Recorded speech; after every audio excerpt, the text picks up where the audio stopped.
a city council meeting and talk about liberty and freedom, or I'm going to write my Congress people, or I'm going to call on the talk radio. I'm going to get on the field of issues to save our republic and our society. This is why sports has become so sick, because they mix it full of all the propaganda, all the police state garbage to sell you this tyranny. And now they're going to use it to fully condition you and your children to accept tyranny. So we must boycott the National Football League, because they are expanding this takeover into every facet of our lives, including highways where we don't have a choice. They're turning the entire country into a giant prison camp, a giant re-education center. So please join me. Start your own website, send your own emails, but create a huge buzz. We are boycotting the NFL until they tell Big Sis and Homeland Security to stop using them as a conditioning end cap to roll out and launch a total TSA occupation of America as the domestic police force and the internal passport. Boycott the NFL until they reverse this, or America will be destroyed. This is a serious, hardcore, Red Dawn takeover of jackboots, and the NFL is deeply in bed with it. I will be boycotting the NFL, and I will be speaking out against it. Please spread the word, do your own YouTube videos on this, and let's continue to hammer this. We're going to be doing a lot more in the next few days and weeks. They picked the NFL because they know they can always sell the tickets, and they think you're dumb, and you'll put up with anything to go be part of this garbage and watch a bunch of crackheads basically, run around on the field. Show them that your will hasn't been broken. Show them that you're not an idiot. Show them that you're not a moron. Show them that you understand what they're doing. We're going to come back from that. And you can see the rest of that clip at Infowars.com. It's on the YouTube channel, the Alex Jones channel. And Alex will be back tomorrow to rant even more about this, but it's so important. They obviously chose the NFL because it's a huge cultural institution. People tune in droves, especially at the Super Bowl. And they started the security last year here in Dallas. Well, this is Austin, but here in Texas, at the Dallas Stadium during the Super Bowl, and they knew nobody really was going to refuse it, and that's why they've chosen to fully implement it. And once people accept this, it's going to be hard culturally to say, no, we've always been doing, terrorism pat-down. Somebody could get hurt. And after that, it's just going to become absolutely institutionalized. We've already said no, essentially, to the TSA, and now we're approaching the final stand. That's all I'm going to say about that for now. We have a guest coming up after the break. Stay tuned. Infowars.com. I'm Aaron Dykes sitting in. Alex back very soon.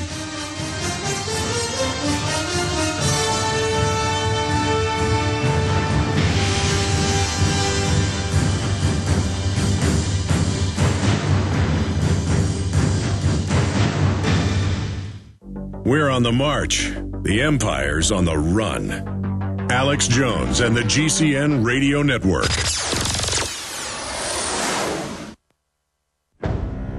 Hi, folks. This is Alex Jones. I'm looking for people that have the wisdom to spot savings, opportunity, and recognize risk. Saving means to make money. The Cal Ben Pure Soap Company can save you thousands of dollars and give you good old-fashioned real soaps that are triple concentrated and twice as good as what you're using now. Soaps made from vegetable and coconut oils that contain no useless dyes, perfumes, deodorants, or antibacterials. Your risk is the hundreds of hazardous toxic detergents that give you rashes, itching sores, and deteriorating clothing called lint. If you want something better, if you want something you've never had before, you have to do something you've never done before. Getting a free catalog is easy by calling 800-340-7091 or see Calvin on the web at 5starsoap.com. Take charge of your health now by calling 800-340-7091 or see Calvin on the web at 5starsoap.com. This is Alex Jones with 5 good reasons you should consider buying a solar power generator. Number 1, new climate legislation could easily double or triple your electric bill. Number 2, our new energy czar wants to control how much power your electric company allows you to have. It's true. Total government control of electricity in the name of smart grid technology is coming. Number 3, in some areas of the country, the power grid is dangerously overloaded. And now new socialist legislation is only compounding the problem. Number 4, dangerous weather is always a threat to local grids. Every year, thousands of families lose their power from weather-related outages. Number 5, a solar power generator provides powerful backup insurance and peace of mind. Folks, I really believe in the solar power generators offered by Solutions from Science, one of my oldest sponsors. You can get more information at www.mysolarbackup.com. That's mysolarbackup.com. Remember, the government doesn't own the sun, so go to mysolarbackup.com or call 1-877-327-0365. When you're out on the road, the last place you want to be is on the road. But if the unfortunate happens, you'll be glad you were wearing diamond gussets. There's a place down in Tennessee where they make blue diamond gusset jeans. They so pride in every stitch, guarantee you'll love the way they fit. They put a diamond gusset in the crotch where you need it most. Blue diamond gussets got it, others don't. We turn jeans inside out. Diamond gusset jeans. Made in the USA with unparalleled quality. Our Defender motorcycle jeans combine gusset comfort with Kevlar protection, so you can ride all day with confidence. Order yours at gusset.com. Diamond gusset jeans got it, others don't.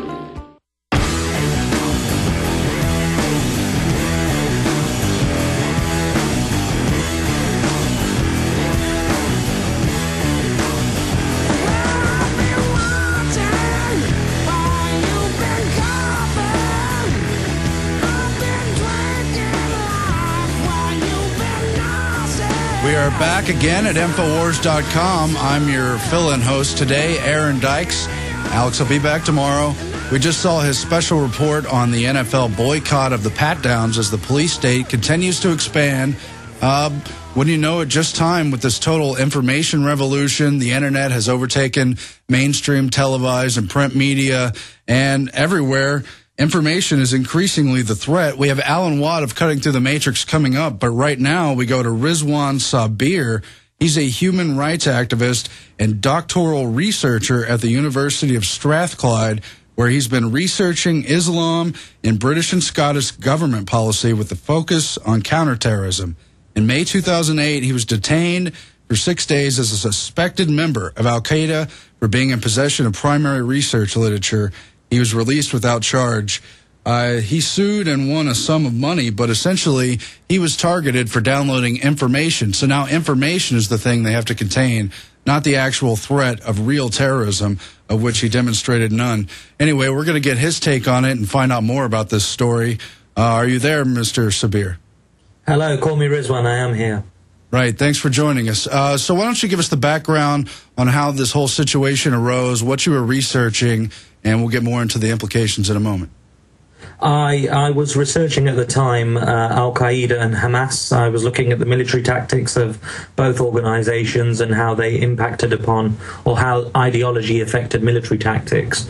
And whilst I was in the process of conducting a master's dissertation and preparing for an up-and-coming PhD, I downloaded a document off the United States Department of Justice website, nicknamed the Al-Qaeda Training Manual. The name was ironically given by the U.S. Supreme Court to convict the 1998 East African bombers. It was essentially, the name was given to convince a jury that this document was very dangerous and the people that were on trial were terrorists. And it did that to a great success, and a conviction was secured. This document was then declassified and placed on the U.S. Department of Justice website, which is where I accessed it from. The ironic thing is that the same document, but in a fuller version, i.e. without the redactions, I downloaded a 140-page document, can be obtained via the University of Nottingham's own library, which is where I was studying at the time, or it can be purchased in high street bookshops such as Blackwell's, Waterstones, Amazon, and W.H. Smith, which are high street bookshops in Britain. And so tell us how you came to be arrested for downloading a declassified document, and what do you and your lawyer have to say about being put under suspicion for just something that's readily available? The document was then sent to a friend of mine who was helping me with my research. He was a member of staff at the university. University staff found the document on his on his computer when he was off sick one day. They saw the Al-Qaeda training manual along with 2 academic journal articles, one by Quinton Wictorowicz, I believe, of the University of Tennessee, and the other one called Bush's Revolution from Foreign Policy, along with the Al-Qaeda training manual. All 3 documents were referred to the university management. The registrar then unilaterally actively made a decision to call the police. He contacted the police. The police then arranged for the regional counterterrorism unit to come onto campus to arrest my friend. That morning when I arrived, the police hadn't ascertained where the document had come from. I went to ask if my friend was okay, and they also arrested me. It was only once I was in custody for about 10 to 12 hours that the mention of the Al-Qaeda training manual came up. I then informed them that this document was downloaded by me in the process of preparing for some upcoming research on Al-Qaeda for a doctorate. And they then realized that, oh dear, we have a major problem. They then kept me in custody for 7 days in solitary confinement, where I was interrogated on a daily basis. My house was searched. My parents were evicted from their house.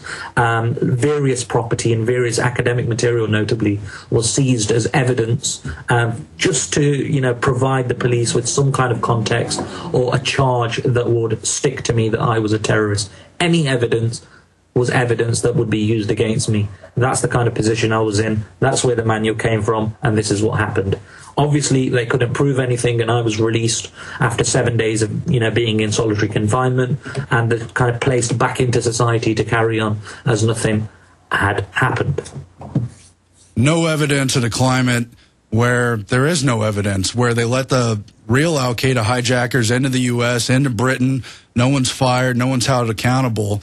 And no one admits that, for instance, the underwear bomber, the State Department, helped him get on the plane, but people who are researching. Now, there's civil rights implications, there's kind of racial targeting implications, but I think even bigger than that is the kind of WikiLeaks implications. Why are people being tortured and thrown into prison and extradited and put on watch lists for downloading documents? What does it say about the internet revolution that's come and how they want to control information? Or what have you found in your research? I think that's a really, really interesting point you raise. And, I'm looking at domestic UK counterterrorism, so I'm looking at the British war on terror.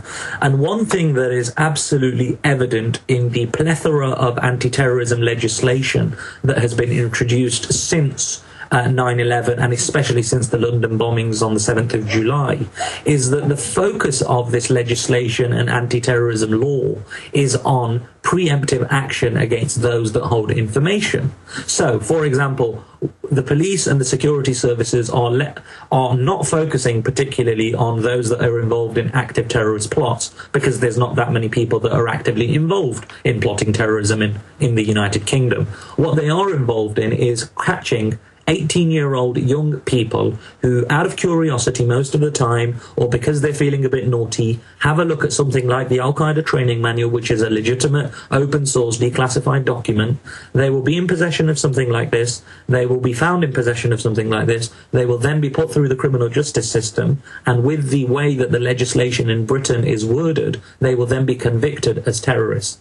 If you have a look at the statistics in Britain, I believe 39% of all terrorist convictions that have taken place since 9/11 up until March 2008, 39%, I believe, have been because of possession of documentation, i.e. information that can maybe assist somebody who's involved in terrorism. That's what the charge is. Now, whether it's actively useful for somebody preparing for an act of terrorism is a totally different matter.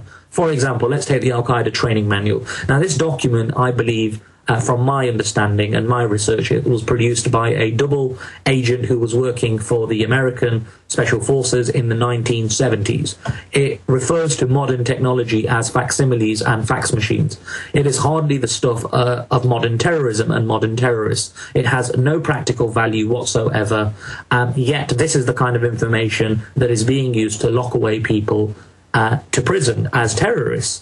And you're right, it is information, and the legislation and the kind of programs that we have in Britain, and I think this is extendable to Western Europe or the northern nations on the whole, is that most of our policies and programs are to criminalize information and people who are asking questions by looking at information. And I think that's a really, really telltale sign that there's no real substantial threat. What we are threatened by is people knowing and understanding things that we would in the West rather than not understand. Well, yeah, you mentioned the double agent who was involved. Of course, that's throughout the whole history of supposed al-Qaeda. It's always been an extremist arm for a foreign policy goal, and it's very useful for them to clamp down in the police state domestically as well. But really, the domestic police state has more to do with economic issues. But where do you see on using al-Qaeda? What has your research shown on how they use it for foreign policy aims? Well, I mean, al-Qaeda is an enigma. It's a mystery. Nobody really knows what it is. I remember the police asking me whilst I was in custody what al-Qaeda was.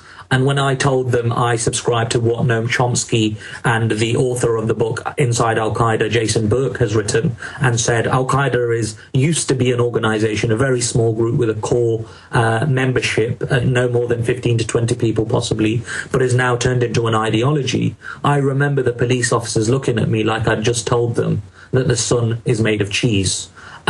This is the kind of reaction I got. And for me, most police officers who are on the ground, who are actively working within these counterterrorism units, have frankly no idea of what they're confronting. The state uses the excuse of al-Qaeda to justify its own security theatre. It's that perfect bogeyman that just like communism and the Red Scare was in the the 40s, 50s, 60s, 70s, 80s and 90s. It's that perfect scapegoat. No one really knows what it is, and that therefore allows the state to say and do as it wishes, because we are in this constant state of war against this enemy. I don't believe that the existence of al-Qaeda is all that worrying. It's a very small number of people, if they even exist anymore, notably due to the American campaigns in Afghanistan, Iraq, and now AFPAC, as the counterinsurgency theorists call it. So it's almost a minute threat. What it is a regional force or regional forces that take on a so-called al-Qaeda-ism, the kind of ideological persuasion to give themselves more international credibility and weight. Yeah, and now conveniently the whole Middle East is in revolution and turmoil, and the West has even partnered with al-Qaeda there in Libya. But what kind of chilling effect have you seen in the UK as a whole due to terrorism, and what have you seen in particular regarding your case? I'm not sure I understand the question. Do you want to ask that again? Yeah, have you seen a chilling effect in general from the al-Qaeda thing in communities in Britain? What's the atmosphere been like, the fear element, and then more on your particular case and the process of being awarded this money? In terms of the kind of, there's a community reaction to al-Qaeda, and I believe that most people don't believe that it exists. Because no evidence is really provided, because it's a mystery that the state refuses to engage with its communities. I'm not just referring to the Muslims of the UK, but I'm referring to Muslims or communities across the board in Britain regarding this threat. We don't know, the nature of the threat. We don't know the seriousness of the threat. All we're told is that there was a bombing on the 7th of July in London. There were maybe 6 what you could deem to be serious and real terrorist plots that were carried out by what they are now referring as, lone, self-proclaimed al-Qaeda sleeper cells, people born and raised in Britain that take up arms and try and fight the state. So no one really knows what this is. So there is a real reluctance to accept what the state is telling us, and for good reason too. After all, this is the state that told us that Iraq had weapons of mass destruction, and we went into a war, there were no weapons of mass destruction, and that has really affected especially the Muslim community, because all we see as the state is a state that is lying to us to justify its own policies and programs. So I think until you have an honest debate regarding Al-Qaeda and the threat that is posed to Britain, I think you will have severe, severe problems in winning and gaining the trust. Also, when you look at the fact of the matter remains that in the United Kingdom of Great Britain and Northern Ireland, the attacks that are taking place that are targeted at British interests and the UK are coming from the north of Ireland. Now, I've looked at the figures, for example, for 2006 and 2008. We have in the region of 349 terrorist attacks, yet 347 have come from dissident Irish Republican groups. However, the press, the government, the state, the security apparatus, they don't talk about the north of Ireland and the threat that stems from that part of the country. Instead, it always tries to